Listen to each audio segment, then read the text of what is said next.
14th episode के first part के last में हमने देखा था कि मोनी अपनी मॉम के रेस्टोरेंट पर आई हुई थी और अपनी मॉम को देखकर स्माइल करती है। उसकी मॉम भी मोनी को देखकर खुश थी। सीन शिफ्ट करते हैं मैथ्यू पर, जो कहीं जाने के लिए तैयार हो रहा था और एक एक्सपेंसिव सी वॉच पहन लेता है।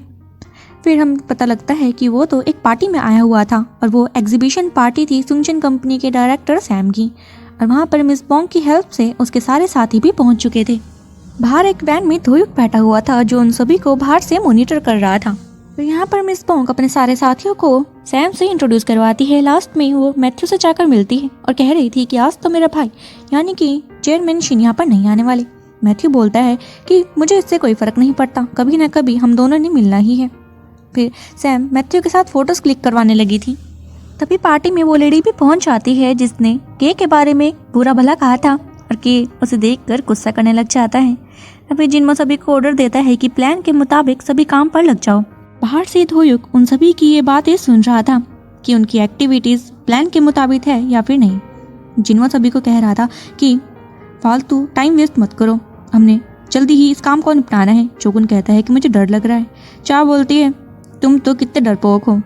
तभी बॉन्ग भी बोल रही थी कि जल्दी चलते हैं ना। मोनी बोलती है कि मुझे घर जाना है, जल्दी इस काम को निपटाओ।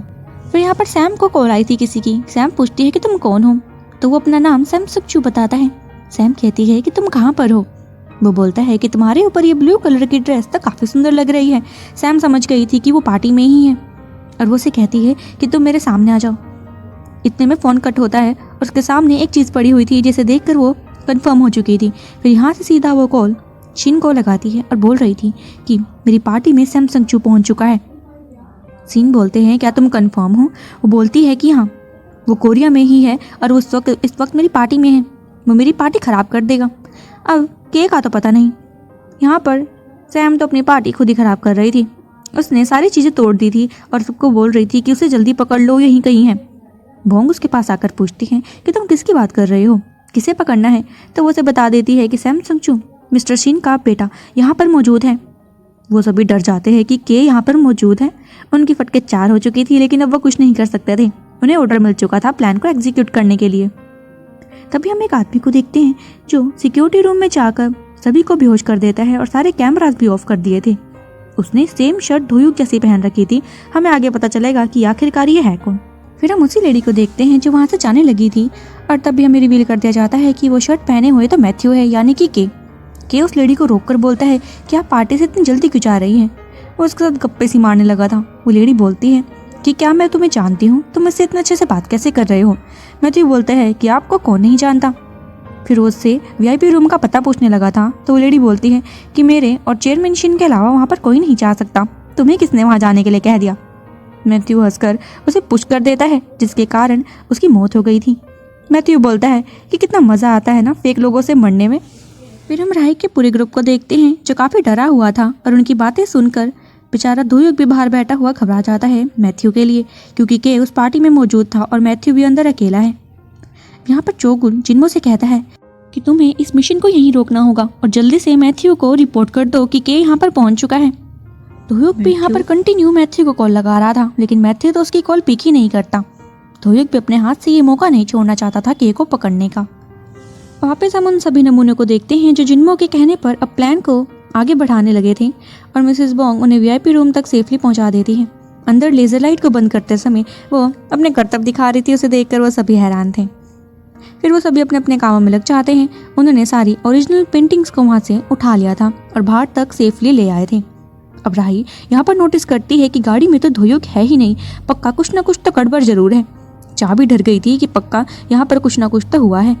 वो सभी अब मना करने लग गए थे, मिशन को यहीं रोकने के लिए कहते हैं। जोगुन तो कहता है कि वो यमराज हमारे सर पर मंडरा रहा है, तुम्हें अकल नहीं है, हमारी जान की जिम्मेदारी कौन लेगा। जिन्मो अब जोगुन को गन पॉइंट पर रखता है और कह रहा था जैसा मैं कहता हूँ वैसा ही करो। सभी जिन्मो के ऐसे रिएक्ट को देखकर हैरान थे, लेकिन उसकी बात नहीं टालते। अब धोयुक भी के को ढूंढने के लिए पार्टी में चला जाता है और चेयरमैन शिन भी उसी पार्टी में पहुंच गए थे, जो सीधा अपनी बहन के पास जाकर उसे पूछते हैं कि बताओ कहाँ पर है संग संजू। वो बोलती है कि मुझे क्या पता। तभी धोयुक भी के को ढूंढते समय उसी रूम में टपक जाता है, लेकिन बिना कुछ कहे वो वहाँ से भाग गया था और शिन उसे ही देखते रह जाते हैं। वापस हम राही और उसके ग्रुप को देखते हैं जो अब फेक पेंटिंग्स को उस ओरिजिनल पेंटिंग से बदलने के लिए वापस जा रहा था। तभी यहाँ पर बोंग को एक परछाई दिखती है, लेकिन वो उसे इग्नोर कर देती है। फिर अब पुलिस के आने की देर थी, वो भी पहुंच जाती है और शिन से कह रही थी कि हमें यहाँ पर आपके बेटे ने बुलाया है। और वो पार्टी में जाकर सभी लोगों को बताते हैं कि आपके बीच एक मर्डरर मौजूद है, आप सभी को हमारे साथ कोऑपरेट करना होगा।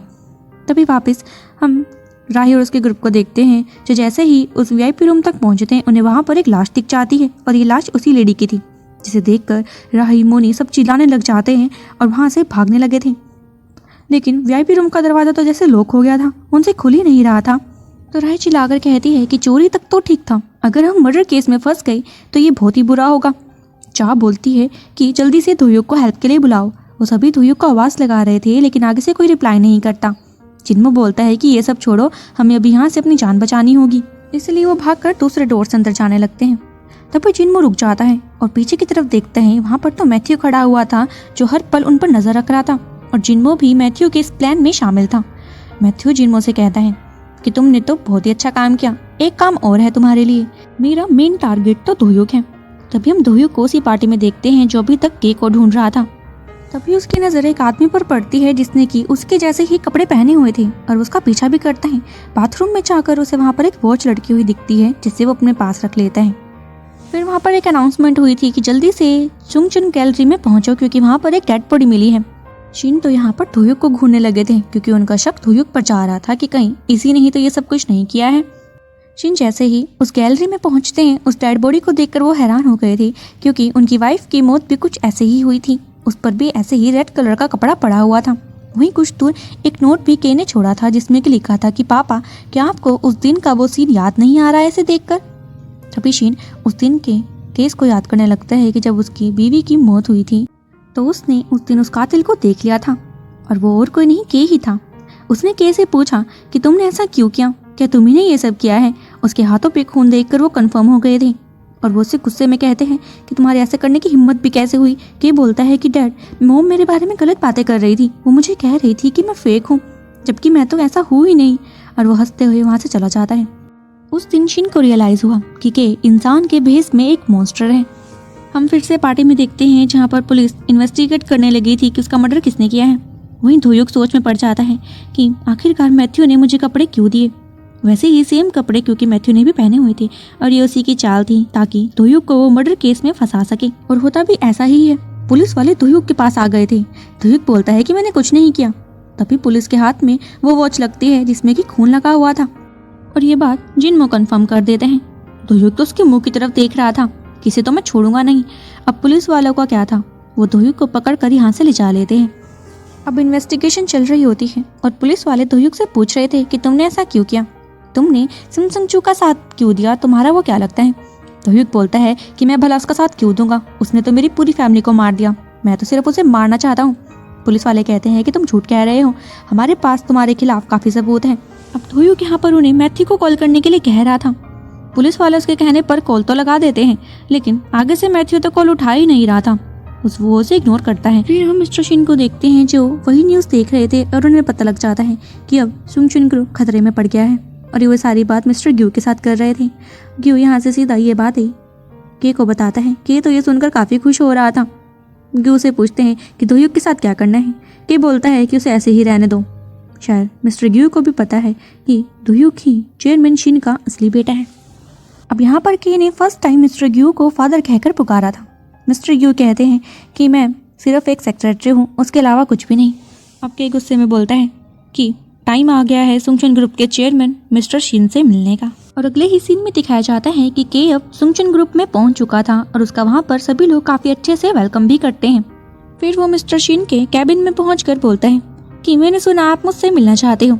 सीन यही कट होता है और पुलिस स्टेशन में हम धुयुक को देखते हैं जो यही सोच रहा था कि उस दिन वो आदमी कौन था जिसने कि मेरे जैसे कपड़े पहने हुए थे। और तभी वो उन पुलिस वालों पर अटैक कर देता है और अपने हैंड कप्स को भी खोल लेता है।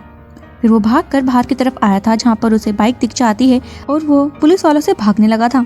अब क्या था, धुयुक आगे था और पुलिस वाले उसके पीछे। कुछ दूर जाकर धुयुक एक जगह पर जाकर फंस जाता है, लेकिन जैसे तैसे करके वो वहाँ से भी निकल गया था। ऐसे ही पुलिस वाले काफ़ी देर तक उसका पीछा करते हैं, लेकिन अब धुयुक एक हिल वाली जगह पर पहुंच जाता है। ना ही आगे जाने की जगह थी और ना ही पीछे आने की। पुलिस वाले भी उसे चारों तरफ से घेर चुके थे। तभी धुयुक को आवाज़ लगाती है मोनी। मोनी उसे बचाने के लिए वहाँ पहुँच गई थी। अरे ये क्या हुआ? धोयुक भी अब स्पाइडरमैन की तरह लॉन्ग जंप लगाता है। पुलिस वाले तो ये देखकर हैरान थे कि ये पक्का मरेगा, लेकिन धोयुक तो हीरो निकला। धोयुक ने दूसरी बिल्डिंग तक जंप लगा ली। मोनी ने उसको ऊपर चढ़ने में हेल्प करी। वो दोनों एक दूसरे की तरफ ही देख रहे थे। और इसी के साथ हमारा ये एपिसोड खत्म हो जाता है। सो फ्रेंड्स, ये थी हमारे 14th एपिसोड की एक्सप्लेनेशन। और लास्ट में वही हुआ जो कि हम नहीं चाहते थे। क्या मोनी और धोयुक की यहाँ से केमिस्ट्री स्टार्ट हो जाएगी? ये देखेंगे हम इसके आगे के एपिसोड्स में। सो फ्रेंड्स, अगर आपको मेरी वीडियोस अच्छी लग रही हैं तो मेरे चैनल को सब्सक्राइब करना मत भूलिएगा। मिलते हैं इस ड्रामा के 15th एपिसोड के साथ। Till then take care, good bye.